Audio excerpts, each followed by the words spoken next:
Shalom Bapak Ibu Saudara sekalian, berjumpa lagi dengan saya Jeffrey Chandra di dalam channel Indah Bersamamu. Bapak Ibu Saudara, sekali lagi mohon maaf, saya masih mengistirahatkan suara saya supaya suara saya boleh cepat pulih. Kesalahan saya Bapak Ibu Saudara, pada waktu saya mau pulang dari Medan, saya makan duren. Itu musuh saya sebenarnya, musuh sekaligus kesukaan saya. Padahal makannya nggak banyak loh Bapak Ibu Saudara. Jadi kalau keanehan saya itu kalau sambal atau apapun itu nggak ada ngaruh. Kecuali ya itu dia tadi musuh saya itu duren itu. Dan betul juga berefeknya cukup panjang itu duren itu. Nah Bapak Ibu Saudara, senang sekali tapi biarpun saya tidak nyanyi kali ini, saya percaya bahwa kita tidak akan kekurangan berkat daripada Tuhan, karena saya percaya bahwa firman yang disampaikan itu tidak akan pernah kembali dengan sia-sia. Nah, kali ini tema yang saya berikan itu nyindir dikit nih Bapak Ibu Saudara, nggak puas. Saya rasa itu adalah manusiawi sekali ya Bapak Ibu Saudara. Manusia ini nggak ada titik puasnya. Tapi oh ya, saya mau kasih kesaksian Bapak Ibu Saudara. Saya pernah satu kali, saya rasa itu memang Tuhan. Nggak mungkin, kalau bukan Tuhan itu nggak mungkin saya bisa sampai di titik itu. Dimana pada waktu saya belum full time melayani Tuhan, saya ada buka advertising Bapak Ibu Saudara. Dan puji Tuhan, advertising saya sangat diberkati Tuhan. Dan di tengah-tengah puncak kejayaan advertising saya itu, tiba-tiba saya bisa berkata begini loh sama Tuhan. Tuhan, apa yang Tuhan beri buat saya is more than enough. Sudah lebih daripada cukup. Kenapa saya bisa bilang bahwa ini pasti Tuhan? Karena pada dasarnya manusia gak pernah merasa cukup, gak pernah merasa puas. Sudah mencapai segini, maunya segini, mau segini, mau segini, mau segini, mau segini. Gak pernah ada habisnya. Tapi entah bagaimana, itu waktu itu 97 saya kalau tidak salah, pada waktu karir saya lagi bagus-bagusnya, saya tiba-tiba dikasihkan oleh Tuhan, saya rasa semuanya sudah more than enough. Lalu saya katakan, saya mau closing down, saya punya advertising, saya mau melayani Tuhan secara sepenuh waktu. Nah itu saya yakin kalau bukan karena Tuhan tidak mungkin. Ya karena pada dasarnya sekali lagi manusia itu tidak ada titik puasnya, selalu mau lebih dan lebih lagi. Nah, sebelum saya berbicara lebih lanjut tentang kata-kata ini atau tema kali ini, saya mau ajak kita sama-sama bersatu hati berdoa terlebih dahulu. Bapa, kami mengucap syukur kalau saat ini Tuhan, kami boleh sampai di titik ini dalam kehidupan kami. Apapun titik yang tengah kami capai hari ini, apakah itu titik yang menurut dunia sukses atau yang menurut dunia gagal atau apapun itulah penilaiannya. Tapi kami bersyukur dalam kondisi apapun kami ada hari ini, karena kami tahu kami ada saat ini sebagaimana kami ada itu atas perkenanan Tuhan. Apakah itu baik, apakah itu kurang baik, ataukah sama sekali tidak baik.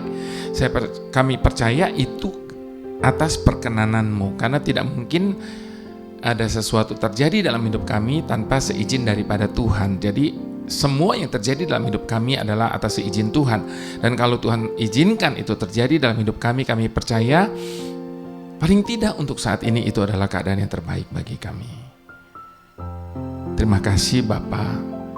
Biarlah Kau menguasai seluruh hidup kami, supaya apapun yang kami buat, apapun yang kami kehendaki, semuanya seturut dengan kehendak-Mu Tuhan. Terima kasih Bapa, di dalam nama Tuhan Yesus kami berdoa dan kami mengucap syukur. Haleluya. Sertai renungan singkat ini Bapak, supaya menjadi kekuatan bagi setiap kami dalam nama Yesus. Haleluya. Amin.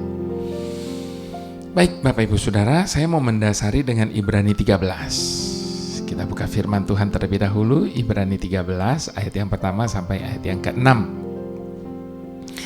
Judul dari perikop ini nasihat dan doa selamat. Peliharalah kasih persaudaraan. Jangan kamu lupa memberi tumpangan kepada orang, sebab dengan berbuat demikian, beberapa orang dengan tidak diketahuinya telah menjamu malaikat-malaikat. Ingatlah akan orang-orang hukuman, karena kamu sendiri juga adalah orang-orang hukuman. Dan ingatlah akan orang-orang yang diperlakukan sewenang-wenang, karena kamu sendiri juga masih hidup di dunia ini.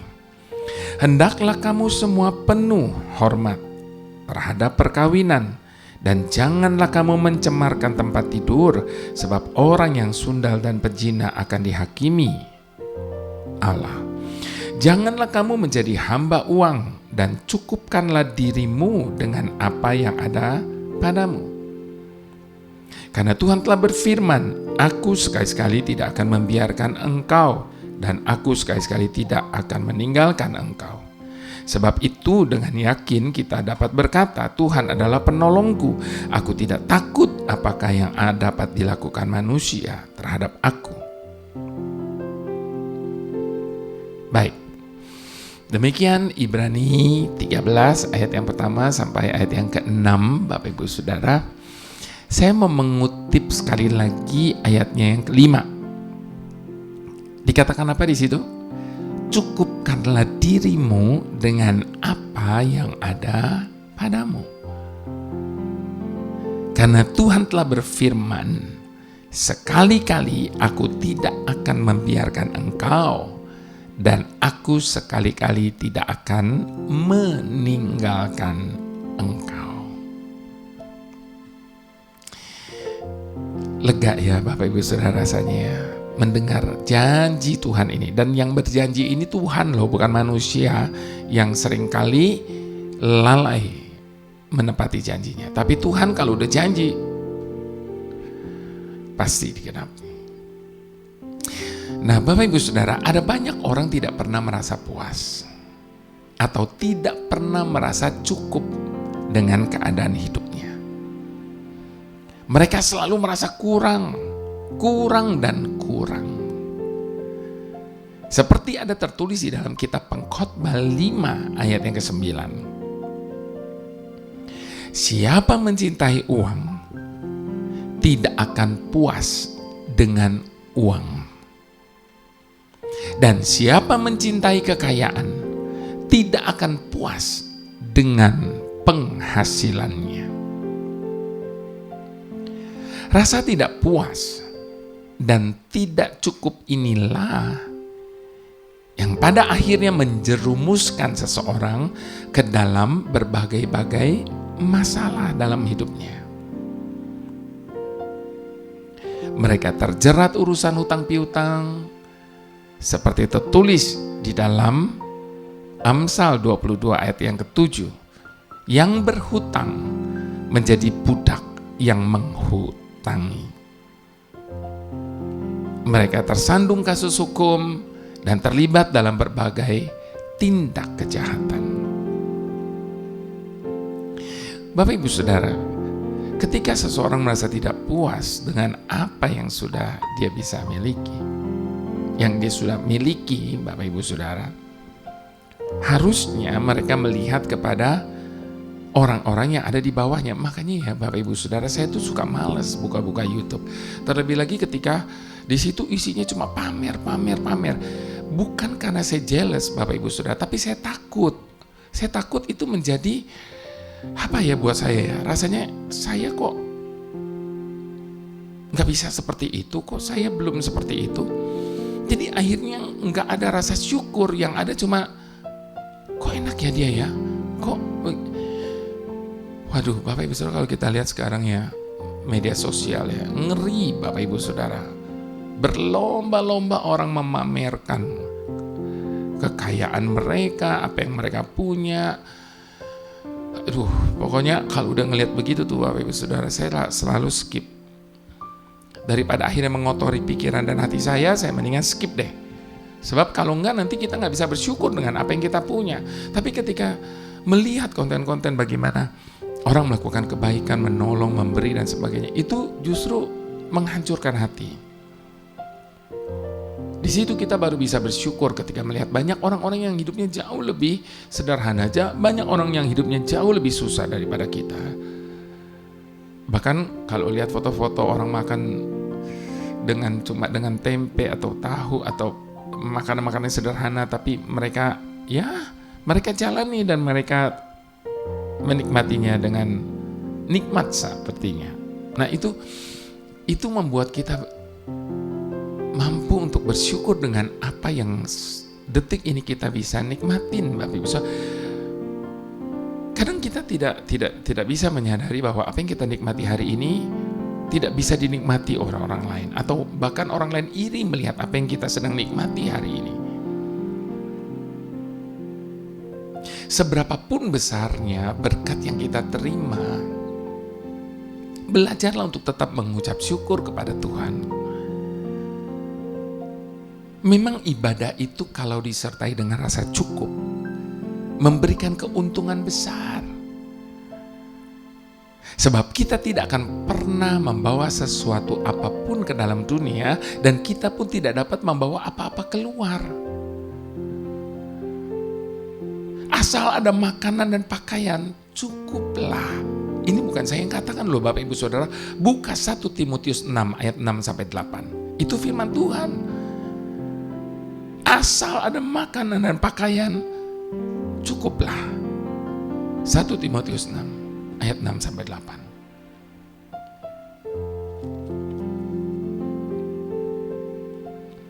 Karena itu cukupkanlah dirimu dengan gajimu. Ada loh Bapak Ibu Saudara kata-kata dengan gajimu. Lukas 3 ayat 14b. Karena itu cukupkanlah dirimu dengan gajimu. Lukas 3 ayat 14b. Kalau kita dapat ya Bapak Ibu Saudara merasa puas dan bersyukur dengan keadaan yang ada, dengan kondisi yang kita bisa nikmati hari ini, pasti kita tidak akan terserang berbagai penyakit syaraf, stres, atau frustrasi. Dan kita dapat menjalani hidup dengan tenang, dengan nyaman, dengan nikmat. Sambil mengingat apapun yang kita tumpuk hari ini tidak akan kita bawa nanti kalau tiba-tiba. Dan kita tidak pernah tahu waktu kita Tuhan panggil. Jangan bilang, oh jalan saya masih panjang, jadi saya harus numpuk banyak-banyak. Belum tentu, kita nggak ada yang tahu waktu kita. Makanya saya selalu katakan gini, untuk bisa menikmati apapun yang Tuhan sudah beri atau menikmati apa yang kita punya, itu dibutuhkan karunia. Sebab tidak semua orang punya karunia menikmati. Dia udah punya segala-galanya, tapi saya ingat Bapak Ibu Saudara, bos saya dulu waktu saya sebelum buka advertising, saya kerja di percetakan. Namanya percetakan, ordernya wah udah gak kira-kira itu. Waktu itu saya ingat betul dari perusahaan Bayer. Waktu itu kan ada farmasi namanya Bayer. Semua box apapun itu semua cetak di dia. Mesinnya udah berapa banyak. Satu mesin aja udah zaman itu udah ratusan juta. Tapi tiap kali pagi saya datang ketemu saya, Jeffrey, aduh susah nih begini-gini. Begitu terus tiap pagi. Tiap kali ngomongnya begitu, aduh susah nih gini. Itu orang yang gak punya karunia menikmati. Jadi untuk bisa menikmati apapun itu minta karunia dari Tuhan. Sehingga di dalam kesederhanaan sekalipun kita tetap bisa menikmati, enjoy. Sebaliknya, mereka yang ingin kaya terjatuh ke dalam pencobaan. Saya hari-hari ini kemana-mana lagi berbicara tentang pencobaan dari 1 Yakobus 12 ayat 12 sampai 14. Dan ayat ke-14 katakan begini, pencobaan itu tidak selalu datangnya dari iblis. Jangan salahkan iblis kalau kita lagi mengalami pencobaan, apalagi menyalahkan Tuhan. Tuhan nggak pernah mencobai.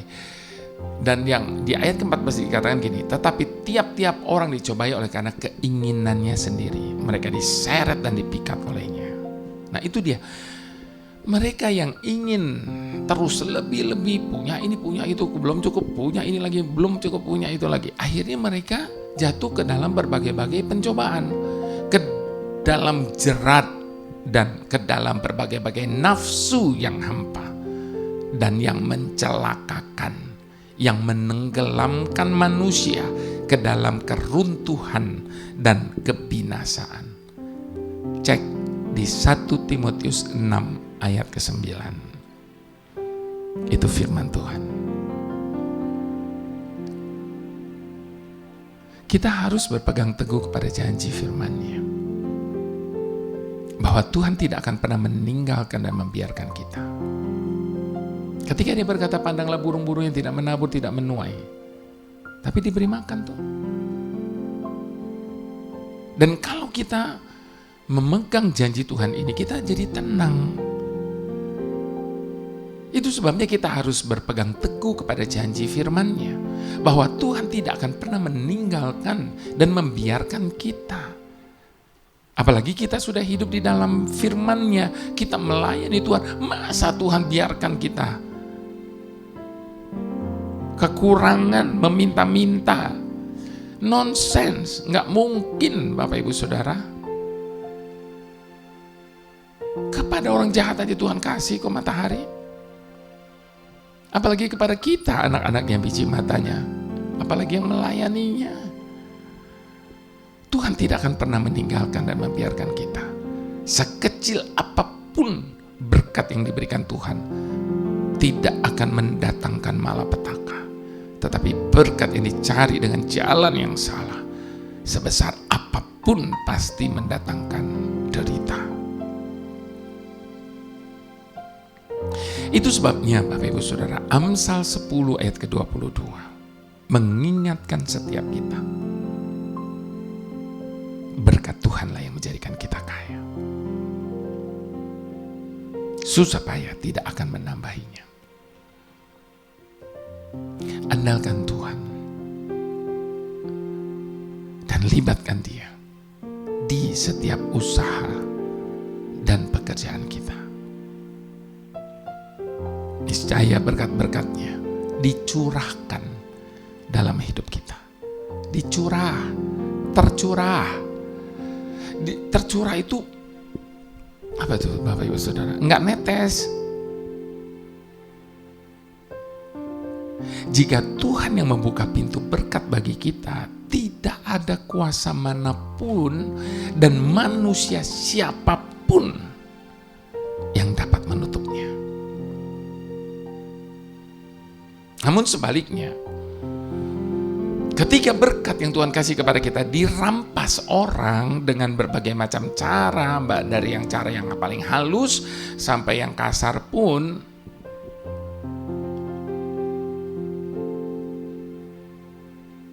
saya selalu berusaha untuk let it go. Kenapa? Ya kamu urusan sama yang ngasih. Itu kan dari Tuhan, kamu urusan sama Tuhan. Jadi kita bisa rilis semuanya. Jadi sekali lagi Bapak Ibu Saudara, jika Tuhan membuka pintu berkat bagi kita, tidak ada kuasa manapun dan tidak ada manusia siapapun itu yang dapat menutupnya.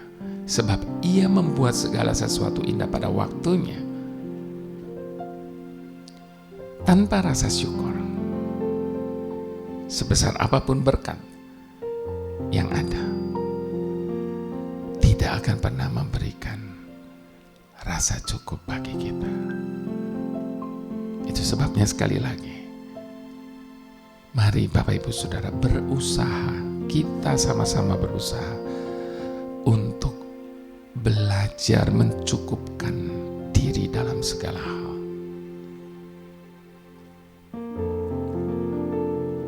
Dan minta kasih karunia daripada Tuhan untuk kita bisa menikmati semua yang Tuhan sudah berikan bagi kita. Semua yang Tuhan sedang berikan bagi kita. Dan semua yang akan Tuhan berikan bagi kita. Selamat menikmati berkat Tuhan yang tidak pernah habis-habisnya. Mari kita satukan hati kita berdoa. Tuhan, ingatkan selalu bahwa Engkau telah menyelamatkan kami, supaya kami dapat menjadi penyembah-Mu. Bagi kami Engkau jauh lebih berharga dari semua yang kami miliki. Sehingga apapun dan bagaimanapun keadaan kami saat ini, kami tetap dapat menaikkan syukur kepada-Mu Tuhan. Kalau saat ini keadaan baik ada pada kami, biarlah itu menjadi ucapan syukur kami bagi-Mu Tuhan.